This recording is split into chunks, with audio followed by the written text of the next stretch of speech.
नमस्कार, आप देख रहे हैं हिंदी खबर। मैं हूं आपके साथ सौम्या मिश्रा। हमारे खास कार्यक्रम में आपका स्वागत है। महाकुंभ में योगी कैबिनेट की बड़ी बैठक हुई। कैबिनेट बैठक में कई प्रस्तावों को मंजूरी मिली। यूपी के 3 जिलों में खुलेंगे नए मेडिकल कॉलेज। बागपत, हाथरस, कासगंज में नए मेडिकल कॉलेज खोले जाएंगे। नई एरोस्पेस डिफेंस पॉलिसी बनेगी। यमुना नदी पर एक और सिग्नेचर ब्रिज बनेगा। बुंदेलखंड एक्सप्रेसवे से गंगा एक्सप्रेसवे जोड़ा जाएगा। तो आज के ये कैबिनेट की बैठक जो कि बेहद महत्वपूर्ण रही, जिसमें ये तमाम प्रस्ताव रखे गए और इन पर मुहर लगी।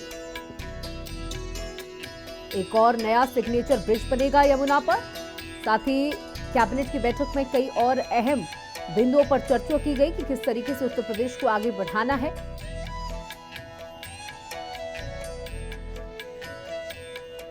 तो देखिए, महाकुंभ में योगी कैबिनेट की ये अहम बैठक में सीएम योगी ने क्या क्या सौगातें दी, वो भी आप सुनिए।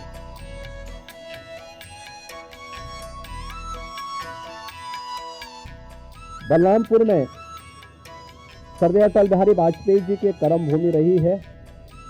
उन्हीं के नाम पर जो केजीएमयू का सैटेलाइट सेंटर था, उसे मेडिकल कॉलेज के रूप में स्थापित करने और मेडिकल कॉलेज में नेक्स्ट सेशन में उसको संचालित करने का निर्णय लिया गया है।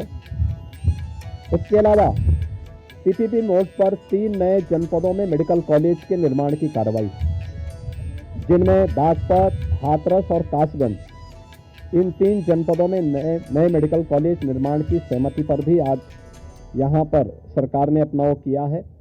उत्तर प्रदेश की जो एरोस्पेस और डिफेंस एंड एम्प्लॉयमेंट से संबंधित जो पॉलिसी है,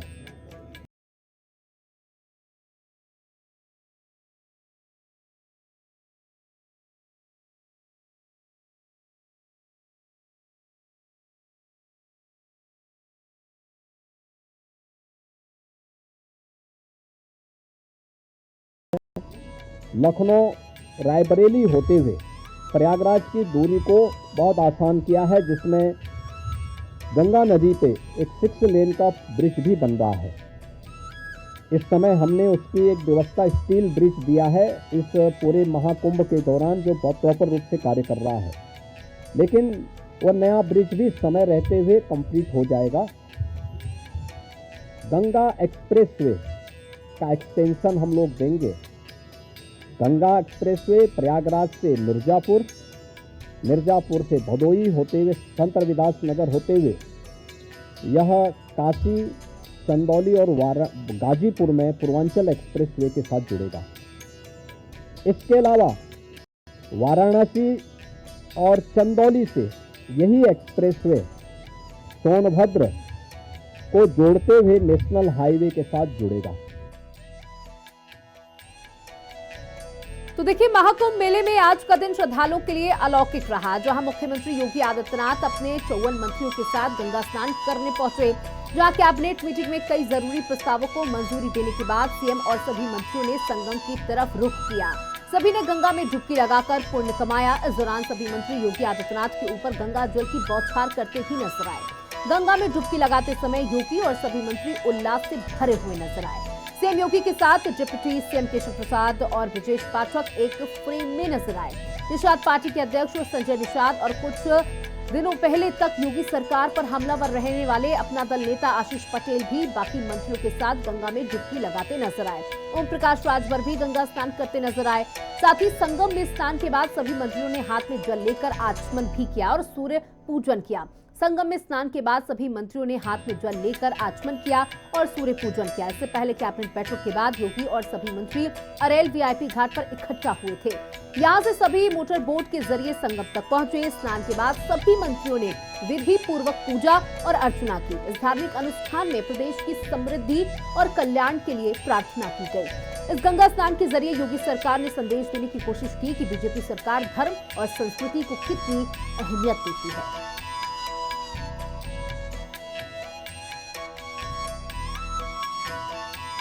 तो देखिए, ये 2 तस्वीरें आज की जो कि बेहद खूबसूरत तस्वीरें जहां संगम तट पर योगी आदित्यनाथ पहुंचे थे अपने पूरे मंत्रिमंडल के साथ। इसके बाद उन्होंने खाना भी खाया। संगम में डुबकी लगाने के बाद सीएम योगी ने पूजा की, भोजन किया।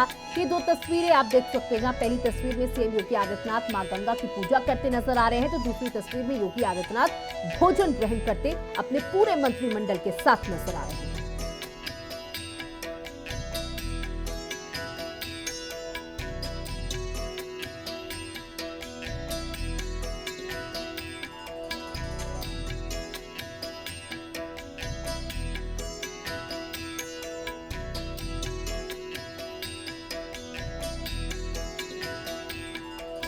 तो आज की ये दो तस्वीरें हम आपको दिखा रहे हैं, जहां सीएम योगी आदित्यनाथ सबसे पहले कैबिनेट की बैठक में, उनकी अध्यक्षता में वो कैबिनेट की बैठक संपन्न हुई, जिसमें तमाम प्रस्ताव सामने रखे गए और कई प्रस्तावों पर मोहर भी लगाई गई, जिसकी जानकारी खुद बाहर आकर सीएम योगी आदित्यनाथ ने प्रेस कॉन्फ्रेंस करते हुए दी, मीडिया से मुखातिब होते हुए की।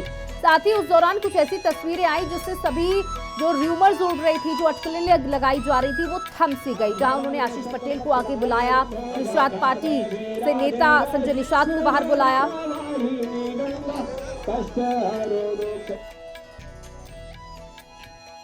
कैबिनेट ने बैठक के बाद प्रदेश के समेकित विकास के लिए प्रयागराज में 2025 के महाकुंभ के बाद अर्धकुंभ 2031 में होगा, उससे प्रयागराज का इंफ्रास्ट्रक्चर जाम न लगे, कई ब्रिजेज गंगा यमुना रिवर पर, इसके अलावा रोडों का चौड़ीकरण, विस्तारीकरण, और सबसे बड़ी बात है गंगा एक्सप्रेसवे को आगे बढ़ाने का काम किया गया, जो भारतवर्ष का सबसे बड़ा एक्सप्रेसवे होगा, और प्रयागराज में अति विशिष्ट श्रेणी का एक अस्पताल भी बनेगा।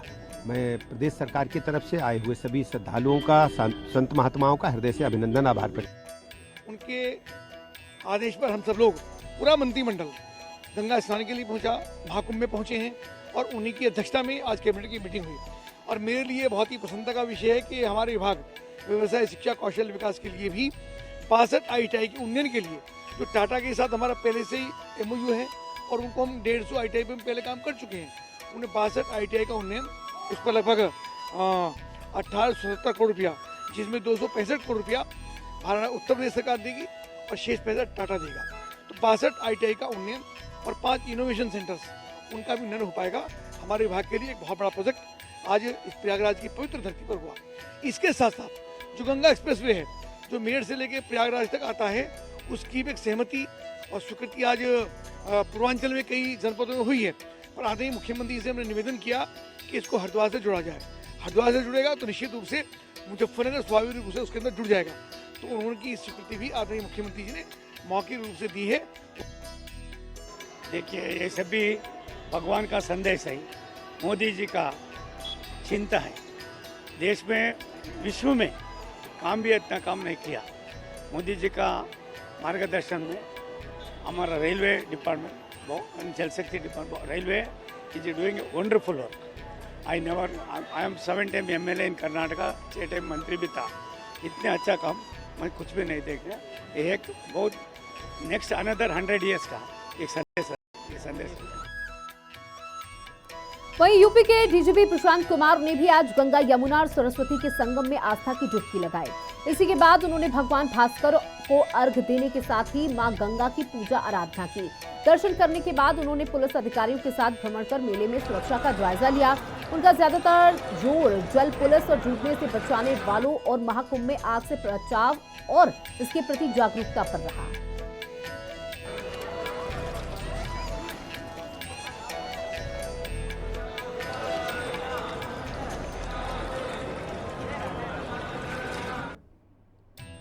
चलिए बात करते हैं मौनी बाबा की। ये बाबा लेटकर संगम तट पर आस्था की डुबकी लगाने के लिए जाने जाते हैं।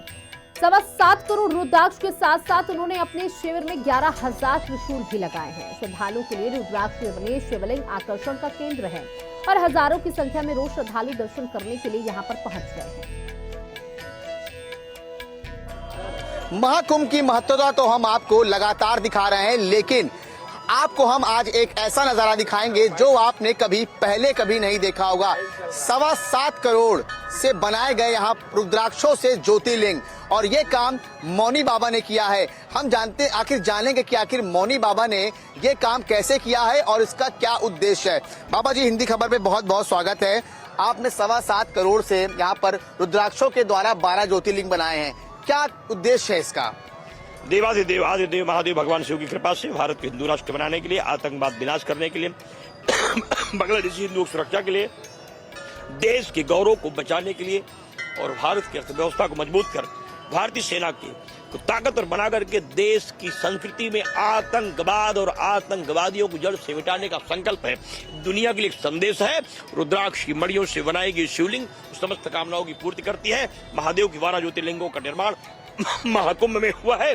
जो भी यहाँ आएंगे, जो कामना करेंगे, इच्छाओं की पूर्ति होगी, जो चाहेंगे लेके जाएंगे। और आतंकवादी जिन्होंने कहा है महाराज ये अंतिम कुंभ है, उनके विनाश के लिए 11,108 त्रिशूलों की स्थापना करके मंत्रों का प्रयोग कर दिया गया है। शत्रुम नाशे नाशे विध्वंसे विध्वंसे, शत्रुम मारे मारे मोहे मोहे, स्तंभे स्तंभे, उचाटे उचाटे, शत्रुम हान हान पच पच, शत्रुम भक्षे भक्षे, सर्व शत्रुम विध्वंसे विध्वंसे का प्रयोग करके देश बचाने का संकल्प है। क्योंकि देश मेरे लिए भगवान की तरह है, भगवती की तरह है। भारत भूमि मेरे लिए माँ है। इनकी रक्षा करने के लिए हम संत महात्मा अपने प्राणों की आहुति देने के लिए बहुत प्रसन्न रहते हैं। इसलिए आतंकवादियों को होश में लाने के लिए अनुष्ठान हो रहा है। सरकार सशक्त है, हमारी सेना मजबूत है, छातियों पे चढ़ेगी गोली बारात, ये अपराधी चकनाचूर हो जाएंगे। देश जगह है, सभी सशक्त है, पूरा नौजवान बेटियां गांव घर सशक्त है। जहां भी आतंकवादी कहेगा अंतिम महाकुंभ है, वैसे इलाज हो जाएगा। तमाम लोगों ने कहा एक महाराज जी लगातार रुद्राक्षों की संख्या बढ़ रही है, पहले 5.25 करोड़, अब 7.5 करोड़।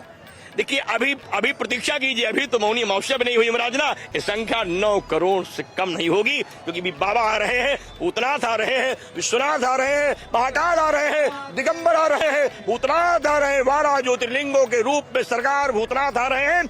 आश्चर्य होगा, लोग स्तंभित रह जाएंगे बाबा के दिव्य पूजन श्रृंगार और शिवलिंगों का दर्शन करके। देश के लिए नहीं, विश्व के लिए बहुत बड़ा सुखद अवसर है। आइए दर्शन कीजिए। सेक्टर 6 में महाकाल विराजमान है। महाकुंभ में नागबासु के द्वार के सामने एक बार दर्शन करेंगे, जो चाहेंगे लेके जाएंगे, खाली हाथ आएंगे और झोली भर के जाएंगे। तो ये थे हमारे साथ मौनी बाबा। मौनी बाबा वही बाबा हैं जो अपने शिविर से अमृत स्नान करने के लिए, आस्था की डुबकी लगाने के लिए वो यहाँ से लेट कर जाते हैं। और मौनी बाबा हर माघ मेले की चाहे हम बात कर ले, चाहे अर्धकुंभ की बात कर ले, चाहे महाकुंभ की बात कर लें, वो हर साल यहाँ पर आते हैं और उनको दर्शन पाने के लिए यहाँ पर उनके श्रद्धालुओं की भीड़ लगातार लगी रहती है। वीडियो जर्नलिस्ट तिलक के साथ मैं सौरभ मिश्रा, हिंदी खबर, प्रयागराज। और हमारी ये खास पेशकश जारी रहेगी। यहाँ वक्त हो चला एक छोटे से ब्रेक का, जल्द लौटेंगे।